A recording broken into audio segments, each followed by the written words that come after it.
Hey, you. Talking to you. You want to go fast? Because if you're watching this video, it seems like you want to go fast. Take me to Neverland.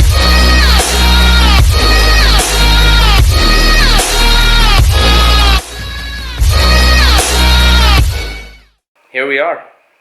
And what I'm going to show you is what I teach some of my clients and some of my students on how to drive fast around the track or even feel comfortable around the track.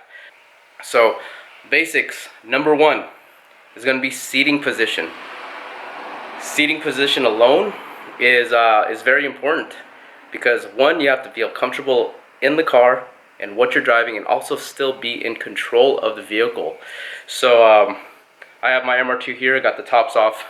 That way you're able to see a little bit better and how to set up, how to feel comfortable around the track or in the car itself. And trust me, I've seen a lot of different seating positions which work, you know. Don't follow my steps to a T, but it's a really good guideline on how to set up your seating position. There's many factors, maybe long legs, maybe short torso, maybe a bigger stomach or short arms, anything. But the biggest thing is to feel comfortable in the seat and not stretching in any way. So let me go ahead and put you down, show you in the car what I'm looking for. And in my car, it has a bucket seat. I will probably get one of my friends and get one of their cars so it has full adjustments. But in a bucket seat, it should be the same kind of angles and seating position, hand position, where your eyes should all be the same. That way you have the best control and the best feel of the car itself. Really, bro? But anyways, let's go ahead and let me show you the first step of feeling comfortable in the car. Alright, so I'm in my MR2. This does not have a regular seat. This has a bucket racing seat from Sparco. So there's not going to be much of adjustments in my recline.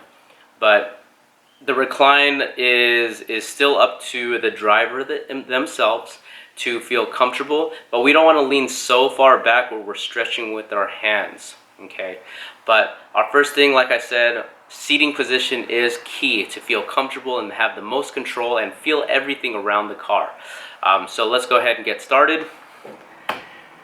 It might be a little bit dark, but here we are. So as you can see, I'm a little bit short. A little bit, yeah, I'm really short. And with this, we want to get, our first movement should be our front to back. So we put our feet, or bring our seat forward. And when we get our seat forward, we want our legs, we want not to stretch in any way with our feet or with our legs. In order to find a good position on that, on the left side there is a dead pedal or footrest. Put your left leg on there, okay? And then you would want to have a slight bend in the knee for that. When your foot is fully on that footrest, it's not on the tippy toes or anything like that. It's right on that footrest. When you start doing that, that shows that you could reach all of your pedals, your full throttle, your hard brake, without overextending your right leg, okay? Another good tip with your left leg on the dead pedal is to brace yourself against the seat, okay?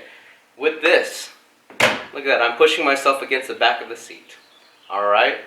And that way I don't have to have my hands pushing me against the back of the seat to brace myself. Because when driving on the track or even driving on the streets, you want to be as relaxed as possible, correct? So, left leg, use that to help brace yourself against the back of the seat, if need be. That also gives you the right length for your right leg to get to full throttle and hard brake, maybe 100%, maybe 120% in emergency brake.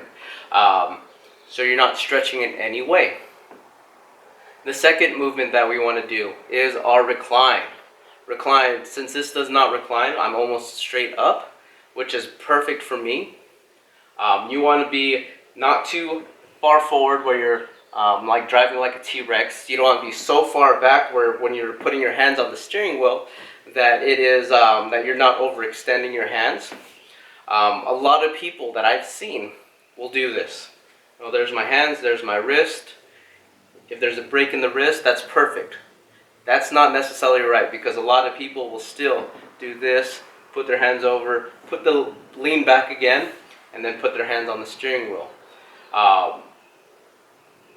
There's still those factors. And when they do that, they do this. It's like, why? What is that going to save you from? Like I said in the beginning, like when people brace themselves, this is their natural instinct, is to push back against the seat. Why not push yourself against the back of the seat with your left leg, right? So use that.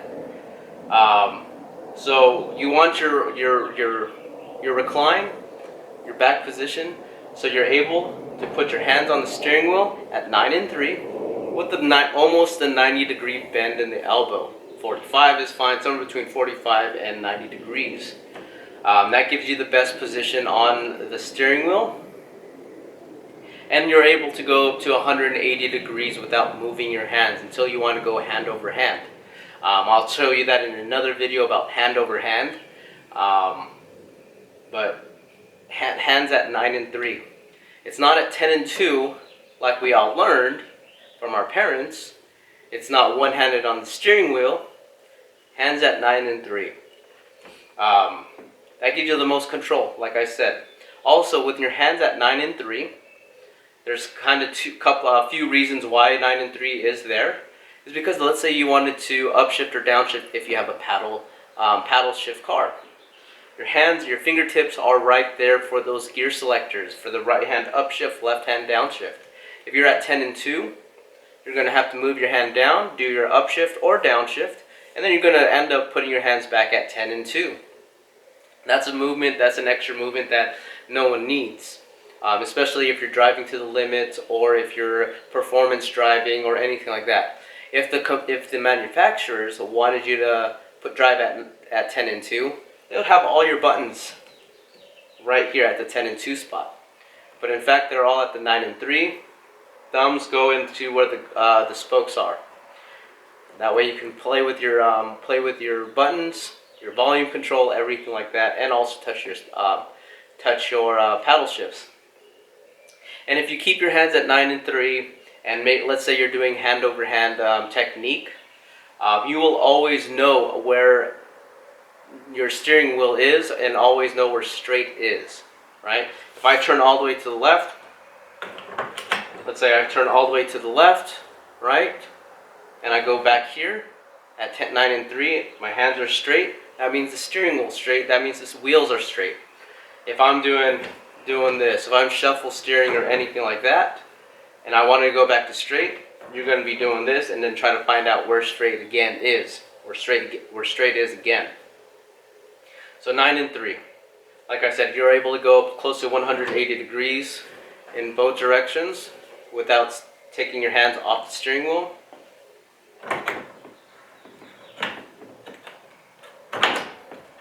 All right. Position, you can start to raise and lower your seat if that's an option. Your vision should be right in the center of the windshield. Different cases, if you're in a formula car, you're more lean back, you're like this. You're almost laying down. But that doesn't mean that all your hand position is going to be straight out. The steering wheel is going to be right here. You're basically sliding into a formula car, an open wheel vehicle. But in a street car like this is where you want to be. Slight bend in the knee, between 45 to 90 degree bend in the elbow. Vision is right at the center of the windshield. Like I said, different cases, different people, short legs, long torso, short legs, can't reach a steering wheel, back problems, things like that. Those are factors, but I want you to be comfortable around in the car itself in order for you to have the most control of the car. So that's basically it for this little video, is getting yourself nice and comfortable and getting the basics of sitting in the car. All right, so that's the first video on how to drive fast, how to go fast, the basics of driving fast.